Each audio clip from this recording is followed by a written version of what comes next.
नमस्कार जी, आपका शुभ नाम और अपना परिचय दीजिए। मेरा नाम इरशाद अली खान है। मैं आपके यही महाराजगंज ज़िले में ब्रिजमनगंज ब्लॉक के गोपालपुर ग्राम सभा का रहने वाला हूँ, टोला बहरवा, जो रिपोर्टर चौराहा के पास है। और मैं पत्रकारिता के क्षेत्र में मेरा काफ़ी सालों का अनुभव रहा है। निस्वार्थ और निष्पक्ष पत्रकारिता करता मैं चला आया हूँ, ताकि दबे कुचले शोषित समाज की आवाज़ में ईमानदारी से, निष्ठा से उठा सकूं। यही मेरा परिचय है और यही मैं करता रहूंगा। जैसा कि सर भारतीय सम्मान से आपको सम्मानित किया गया है, इसके बारे में कुछ संक्षेप में बताइए, कैसे आप इस मुकाम तक पहुंचे। अब इसमें देखिए, हमारा जो है शुरू से लगाव पत्रकारिता रहा है। पत्रकारिता को मैंने दिल से लिया है कि अगर हमें पत्रकारिता करने का मौका मिला है तो पत्रकार देश के विकास में 4 स्तंभ होते हैं। उस 4 स्तंभ में पत्रकार एक चौथे स्तंभ के रूप में माना जाता है। हालांकि हर स्तंभ बहुत महत्वपूर्ण है, लेकिन पत्रकार या पत्रकारिता कह लीजिए, चौथा स्तंभ एक ऐसा स्तंभ है जो सरकार और समाज के बीच एक ऐसा आईना है कि सिर्फ सच दिखाता है। सरकार की बात समाज तक और समाज की बात सरकार तक पहुंचाता है। इसी कड़ी से जुड़ करके मैंने अब तक 2003 से लेकर के अब तक समाज का सेवा किया, पत्रकारिता के माध्यम से, या फिर सोशल मीडिया के जरिए, या फिर न्यूज़ चैनल के जरिए, या तमाम छोटे मोटे जो सामाजिक संस्थाएं हमारे ज़िले में हैं जो निस्वार्थ काम करती हैं, NGO वगैरह हैं, उनके साथ मिल करके मैंने बहुत समाज सेवा का काम किया है। मैं चाहता हूं कि ये जो जीवन मिला है सिर्फ अपने लिए न जिया जाए, समाज में और भी लोगों के लिए जिया। जैसा ये रत्न सम्मान आपको मिला है, क्या ये पत्रकारिता के सापेक्ष में मिला है या किसी और सोशल साइड के वर्क से मिला? पत्रकारिता में बेहतर कार्य करने के लिए, इसके अलावा भारतीय मानवाधिकार परिषद में महाराजगंज जिले में सक्रिय कार्यकर्ता के रूप में भी मैं काम कर रहा हूं। इसके वजह से खुश होकर के हमारी जो रिकॉर्ड है हमारे कार्य का, चाहे वो पत्रकारिता का रिकॉर्ड हो, चाहे समाज सेवा का रिकॉर्ड हो, चाहे वो भारतीय मानवाधिकार परिषद में सक्रिय कार्यकर्ता के रूप में हो, इन सब कार्य को देखते हुए डॉक्टर APJ अब्दुल कलाम नाम की जो संस्था है उसने मुझे भारतीय रत्न सम्मान द्वारा सम्मानित किया है। जैसा कि सर आप बता रहे हैं ह्यूमन राइट्स, भारतीय मानवाधिकार के बारे में थोड़ी सी संक्षेप में बताइए हमारे दर्शकों को।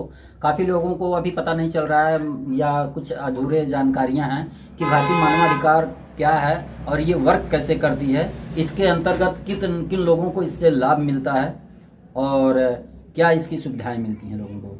देखिए, भारतीय मानवाधिकार परिषद जो है, या कह लीजिए भारतीय मानवाधिकार आयोग, जो मेन हमारे सरकार की कड़ी है, भारतीय मानवाधिकार आयोग है।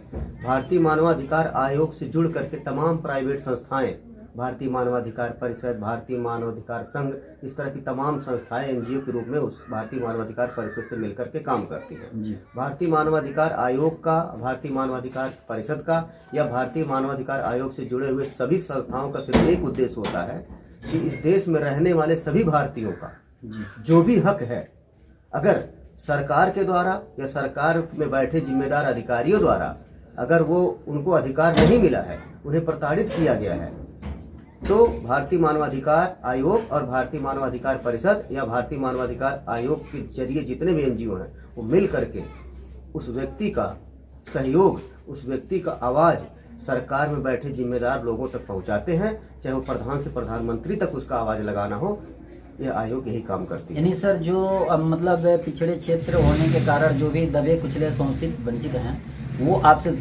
संपर्क करके लाभ ले सकते हैं। देखिए, जो हमारी जो संस्कृति है, संस्कृति में तो कोई डाउट नहीं कि संस्कृति हमारी खराब है या अच्छी संस्कृति नहीं है। गंगा जमुनी की तहजीब है, भाईचारा है, सब कुछ है। लेकिन सबसे बड़ी बात यह है कि हमारे भारत देश जो है 60% से ज़्यादा ग्रामीण क्षेत्र है और थोड़ा सा शिक्षा की कमी है, लोग शिक्षित नहीं है, शिक्षा का अभाव है। ऐसे में उन दबे कुचलों, शोषित मजदूरों, लाचारों का आवाज़ भारतीय मानवाधिकार और भारतीय मानवाधिकार से जुड़े हुए जो भी सामाजिक संस्थाएं हैं उनसे मिल करके हम लोग आवाज़ उसकी उठाते हैं सरकार तक, ताकि उन्हें न्याय मिले। ऐसे में अगर कोई पीड़ित है, उसका हम और हमारी संस्था हमेशा उसके लिए तत्पर रहेगी, उनको न्याय दिलाने के लिए कानूनी तौर पर। सर मान लीजिए हमारे चैनल के माध्यम से अगर आप कोई भी व्यक्ति आपसे संपर्क करना चाहे तो उसके लिए आप क्या दिशा निर्देश देंगे, या आपको आपका कोई कांटेक्ट नंबर है जिस नंबर को आप बताएं ताकि वीडियो सुनने वाले या इस खबर को देखने वाले लोग आपसे संपर्क करें? हाँ, तो हमसे संपर्क करने के लिए हमारा एक नंबर है, उस नंबर पर संपर्क करते हैं। मेरा नाम है इरशाद अली खान। भारतीय मानवाधिकार परिषद में मैं सक्रिय कार्यकर्ता के रूप में हूँ।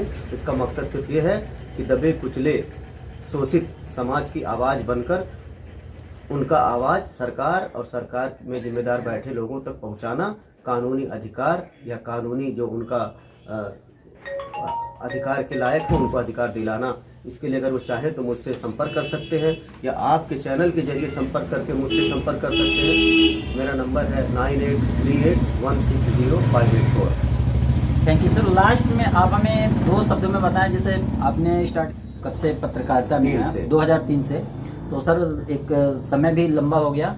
आप हमारे चैनल के माध्यम से पत्रकारों के लिए 2 शब्द क्या कहना चाहेंगे? हम महाराजगंज जनपद के पत्रकारों के लिए या उत्तर प्रदेश के या भारत के सभी पत्रकारों के लिए यही कहूँगा कि जब आप पत्रकारिता करते हैं तो ये ध्यान में रखें कि आपकी पत्रकारिता से, आपके लेख से, आपके वीडियो से, आपके जो भी पोर्टल चैनल हैं, चाहे वो न्यूज़ चैनल हो, चाहे अखबार हो, चाहे डिजिटल मीडिया हो, उसके जरिए जो आप लेख लिखते हो उसमें दबे कुचले समाज का भला ही हो, सरकार से उनको लाभ हो, पात्र व्यक्तियों को उनको सरकार का जो सिस्टम है वहाँ तक पहुँचे। पत्रकार का यही काम है, समाज और सरकार के बीच में सच और निष्पक्ष बात रखे, किसी के दबाव में आकर के जो है पक्षपात की बात न लिखे, न दिखाए, न करे। ईमानदारी और निष्ठा से पत्रकारिता ही पत्रकारिता। तो ठीक है दोस्तों, इसी तरह से अपने क्षेत्र की छोटी बड़ी खबर पाने के लिए और क्षेत्र से जुड़े ग्रोथ हुए व्यक्तियों की जो कौन सी किस सीढ़ी पर किस मुकाम पर कब चढ़ रहा है, ऐसी खबरों की लेटेस्ट अपडेट पाने के लिए कृपया बने रहें हमारे साथ आज़ाद रिपोर्टर यूपी चैनल अकाउंट पर।